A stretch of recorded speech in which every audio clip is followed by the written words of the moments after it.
Après avoir bu du champagne, Volney commence à se sentir mal.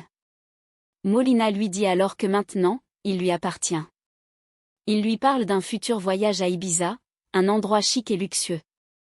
Pendant que Molina parle, Volney commence à avoir des vertiges. Il comprend qu'il a été drogué et demande ce qu'on lui a fait.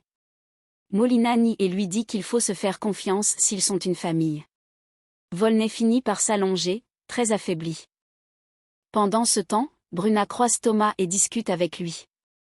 Elle lui demande s'il aime son nouveau travail et lui parle de Volney. Elle raconte qu'elle a fouillé dans ses affaires, mais qu'il l'a surprise. Elle décrit comment Volney l'a regardée froidement, comme s'il voulait la tuer.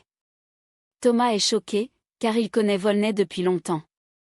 Bruna pense qu'il a peut-être toujours été dangereux sans qu'il s'en rende compte. Elle ajoute qu'elle vit aussi une situation compliquée avec sa propre famille. Puis Harley arrive et propose à Bruna de partir avec lui. Elle laisse Thomas et s'en va. De son côté, Viola essaie d'appeler Volney, mais il ne répond pas.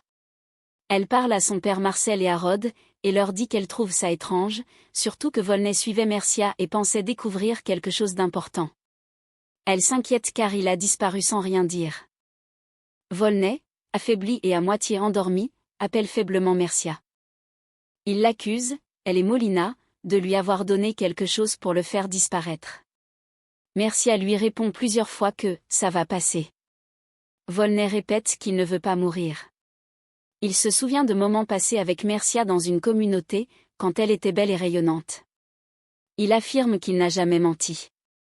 Ailleurs, Hugo remarque que Diana est préoccupée. Elle lui explique qu'elle pense à Volney.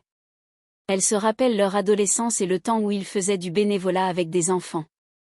C'était Volney qui avait eu l'idée. Il rêvait d'avoir beaucoup d'enfants. Elle se demande quand il est devenu un homme froid. Hugo pense que peut-être Volney l'a toujours été, mais Diana n'est pas d'accord. Elle pense qu'un événement l'a changé, peut-être son séjour à l'étranger. Elle exprime sa tristesse, elle croit qu'elle a perdu son frère à jamais. Enfin, Molina retrouve Mercia, assise à côté de Volney profondément endormi. Il dit qu'il est temps de le jeter à l'eau pour qu'il meure. Mercia hésite, elle pense que Volney ne les trahira pas. Molina, lui, ne veut prendre aucun risque. Il donne l'ordre à ses hommes de jeter Volney dans la rivière, avec un poids attaché à lui pour qu'il coule profondément. Il veut s'assurer que Volney disparaisse définitivement.